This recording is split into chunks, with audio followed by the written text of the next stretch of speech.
Boa noite aos assinantes da TCM de Mossoró, aos dirigentes da CDL, da Associação Comercial e Industrial de Mossoró, do Sindicato da Indústria da Extração do Sal, das várias entidades classistas, quer patronais, quer de trabalhadores. O meu abraço aos meus amigos e às minhas amigas. Estamos no dia 12 de outubro, santo do dia, Nossa Senhora Aparecida, padroeira do Brasil.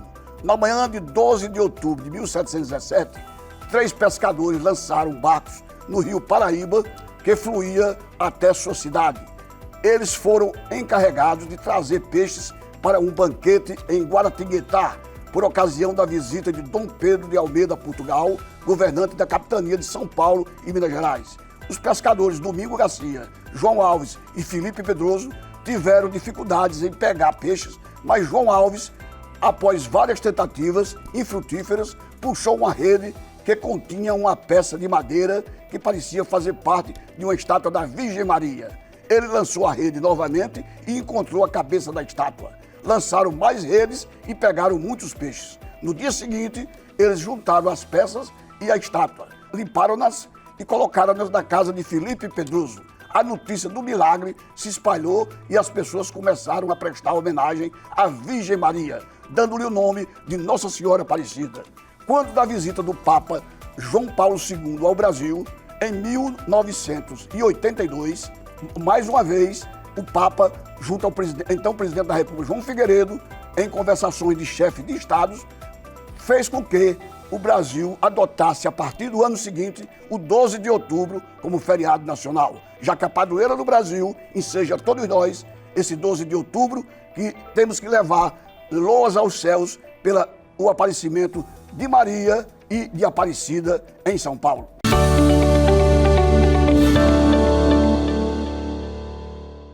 Em 7 de outubro de 2023, portanto, há 5 dias, uma escalada de violência significativa no conflito israelo-palestino. Começou uma ofensiva surpresa, coordenada por vários grupos militantes palestinianos contra a cidade de israelitas próximas, passagem de fronteira da faixa de Gaza e instalações militares adjacentes e colonatos civis. Descrito como uma terceira infitada por alguns observadores, as hostilidades foram iniciadas por um bombardeio de mísseis contra Israel e incursões transportadas em veículos para o território israelense, tendo sido realizados vários ataques contra os militares israelenses, bem como contra comunidades civis israelenses. A retaliação israelense veio em seguinte, com bombardeio e incursões militares contra Gaza, e foi chamada de Operação Espada de Ferro. O ataque, liderado por grupos militares, tanto palestinos como israelenses, fez com que o Hamas, a Jihad Islâmica e a Frente Popular pela Libertação da Palestina, ligados à faixa de Gaza, com o apoio do Irã. O presidente da autoridade palestina, Mahmoud Abbas, apoiou verbalmente o levante, afirmando que os palestinos tinham o direito de se defenderem contra a ocupação israelense. Na verdade, meu caro telespectador, meu caro assinante da TCM, é que já mais de 2.800 pessoas, crianças, adultos, pessoas que nada têm a ver com essa sangrenta guerra, já morreram. 2.800 pessoas, entre israelenses e aqueles residentes palestinos na faixa de Gaza. O coordenador especial das Nações Unidas para o processo de paz no Oriente Médio e a União Europeia e muitos países membros expressam a sua condenação dos ataques e disseram que Israel tinha o direito à autodefesa. Pelo menos 2.200 mísseis já foram disparados da faixa de Gaza nas primeiras horas, enquanto militantes do Hamas violavam a barreira de Israel-Gaza, matando até aí 2.100 pessoas, o que é uma falta de senso, de sensibilidade. Já temos uma guerra sem explicações, cruenta, sangrenta, desastrosa entre Rússia e Ucrânia, que já vai há 1 ano e 9 meses. E agora, mais um sinistro no Oriente Médio, com essa interminável guerra entre Israel e palestinos. Resultado econômico para isso: o preço do petróleo subiu no mercado internacional, já que essa região é ampla produtora de petróleo. As bolsas de valores de todo mundo estão trabalhando com volatilidade, numa gangorra a toda hora impressionante, de acordo com as notícias que são lançadas a respeito do enfrentamento Israel-Palestino. E mais de 15 mil feridos entre israelenses e palestinos, numa guerra sem sentido, sem necessidade e que abala todo o planeta. É uma notícia que dá dó a todos nós.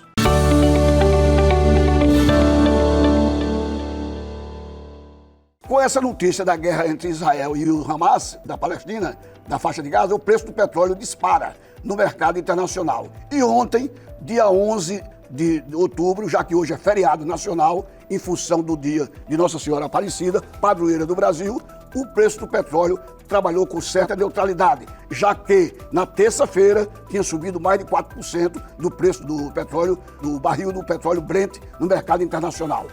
Ontem fechou cotado a 92 dólares americanos o barril de petróleo, mas já subindo na semana entre segunda e a terça-feira, subindo mais de 8% no mercado internacional. E atinge o barril de petróleo em todo o mundo, já que nós sabemos que o petróleo mundialmente é cotado pelo dólar e pela produção que é feita, horas avançando, horas diminuindo. No primeiro dia útil após o início da guerra entre Israel e Hamas, que teve início na madrugada do dia 7, um sábado, quando o grupo islâmico iniciou uma série de ataques contra o território israelense, o preço do petróleo subiu mais de 7% no mercado internacional, alterando com essa volatilidade o preço das ações das petrolíferas para mais e de outras atividades para menos. Como no Brasil hoje é feriado nacional, nós não tivemos o mercado funcionando. Amanhã, sexta-feira, será um outro dia.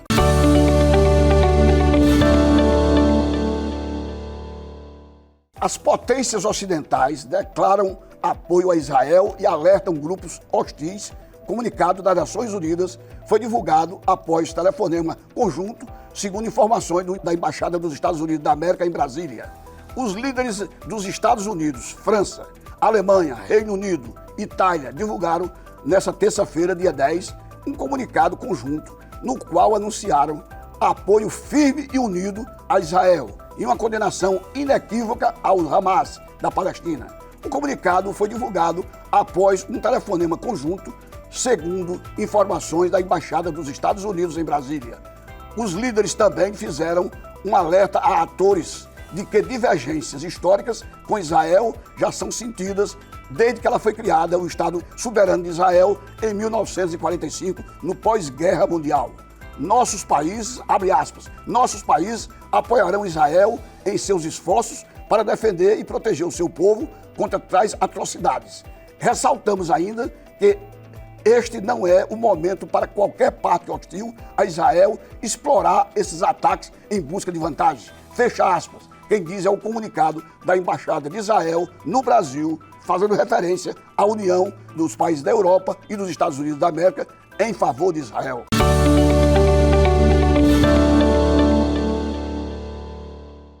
O IPCA de setembro, o Índice de Preço ao Consumidor Amplo no Brasil, subiu 0,26%, puxado novamente pela gasolina. O país passa a ter uma nova inflação acumulada de 5,19% em 12 meses, saindo do intervalo da meta perseguida pelo Banco Central. A gasolina é o item que mais subiu em 2023, com uma alta acumulada de 16,10%. O Índice Nacional de Preço ao Consumidor Amplo, é o IPCA, considerado a inflação oficial do país, subiu 0,26% em setembro, segundo dados divulgados nesta última quarta-feira, dia 11, pelo Instituto Brasileiro de Geografia e Estatística, o IBGE. O indicador voltou a acelerar em relação ao mês anterior, puxado desta vez pela gasolina, que teve uma alta de 2,8% em setembro e uma contribuição de 0,14% no percentual do índice geral. Em agosto, o IPCA havia fechado com alta de 0,23%.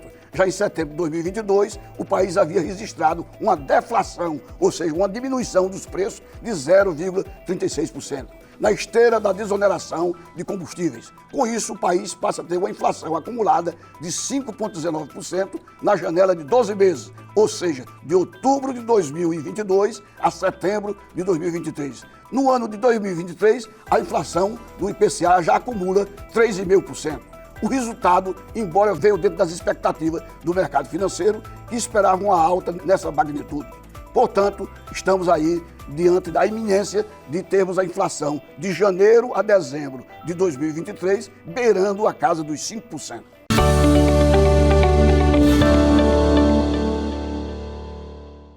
O nosso vizinho, a Argentina, vive nova corrida cambial com a crise econômica sem precedente. O dólar supera 1.000 pesos argentinos, meu caro telespectador. Para você ter uma ideia, ontem, dia 11 de outubro, na Argentina, Buenos Aires capital e em todo o país, $1 americano já passou a valer 1.005 pesos argentinos. A cotação no paralelo chega a novo recorde nos últimos 50 anos. E a Casa Rosada, que é a presidência da República, cria novos tributos para gastos argentinos com cartão de crédito no exterior para conter a sangria de divisas. A Argentina vive uma nova corrida cambial, em plena campanha presidencial e faltando menos de 2 semanas para as eleições de 22 de outubro. Nesta terça-feira, a cotação do dólar paralelo chegou ao exorbitante valor de 1.003 pesos argentinos, recorde histórico nos últimos 50 anos no país, numa referência de que a crise começa a crescer e a moeda nacional a derreter. Nas ruas da capital, a moeda americana chegou até a ser negociada a 1.025 pesos, segundo o jornal La Nación, que encerrou o dia de ontem a 1.003 pesos argentinos por $1 americano. Há uma expectativa de faltar, inclusive, produtos alimentícios, combustível e gêneros de primeira necessidade para os argentinos. País da América do Sul, nosso vizinho ao sul, que vive e tem vivido nos últimos anos uma conturbação política e econômica das mais notáveis e desgastantes para a população portenha. Entretanto, é essa a realidade.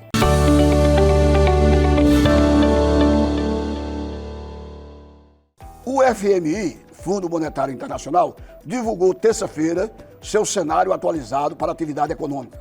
Em relatório publicado ontem, o FMI apontou que a economia mundial se mantém resiliente, mas começa a perder força de forma mais significativa após um período de longos juros altos e perda de força do desempenho do setor de serviços. Em uma frase, o fundo acredita que a economia global, abre aspas, está se arrastando, não está correndo, fecha aspas. A instituição vê o crescimento do mundo se reduzindo de 3,5% este ano, passando para 3% somente. Em 2024, a expansão deverá ser de 2,9%. Já para o Brasil, para o nosso país, onde a atividade surpreendeu para cima no segundo trimestre, a projeção de alta do PIB, Produto Interno Bruto, todas as riquezas, toda a indústria, na agropecuária, nos serviços que são realizados no Brasil, o PIB nosso de 2023, que havia sido revisado para baixo, agora passou a 3,1%. Ou seja, deveremos crescer em 2023 mais do que o mundo. De acordo com o relatório do FMI, há 3 fatores jogando a favor e uma perda de ritmo na economia mundial neste ano. Em primeiro lugar, a recuperação de serviços está quase completa. Em segundo lugar, a forte demanda que sustentou as economias onde o setor impulsionou e o PIB está perdendo força. Além disso, o aumento dos juros nos últimos anos está pesando sobre os mercados imobiliários e de investimentos, em especial em países com maior proporção de hipotecas. Os países estão agora, segundo o FMI, em diferentes estágios em seu ciclo de aumento das taxas de juros. As economias avançadas, exceto o Japão, estão perto do pico, enquanto algumas economias de mercados emergentes que começaram a aumentar as taxas de juros mais cedo, como é o caso do Brasil e o Chile, nosso vizinho também, já começaram a diminuir, apontou o FMI. Por fim, muitos países ainda lidam com choques de preço por causa do choque de oferta de commodities no ano passado, quando houve a invasão da Ucrânia pela Rússia. As economias mundiais dependem muito das administrações dos países e vivem a efeito dessa maré de aceleração e desaceleração. A transmissão de preço mais alta da energia desempenhou um grande papel em impulsionar a inflação subjacente na área do euro, ao contrário dos Estados Unidos, onde as pressões de inflação subjacente refletem um mercado de trabalho apertado. A inflação mundial, segundo o fundo, que foi de 9,2% em 2022, deve cair para 5,9% em 2023. Aguardemos, pois.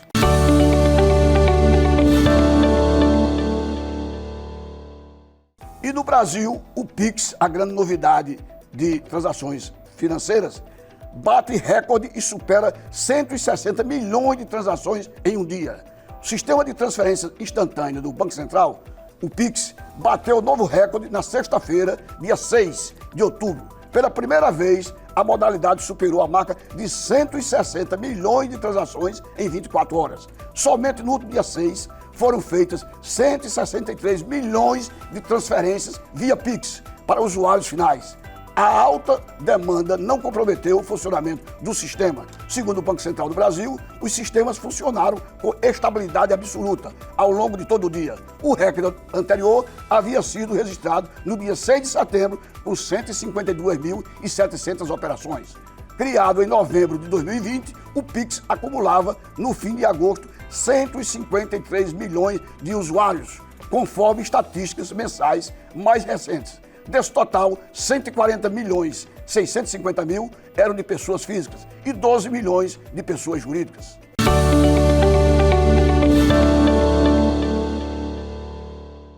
Hoje, o mercado financeiro nacional não funcionou em função do feriado nacional. Ontem, dia 11, quarta-feira, a Bolsa de Valores de São Paulo encerrou o dia com uma alta de 0,27%. Contabilizando 117.050 pontos. O dólar americano valendo R$ 5,05 e o euro, a moeda do mercado comum europeu, valendo R$ 5,36. Boa noite aos telespectadores da TCM e até a próxima quinta-feira, às 20h15.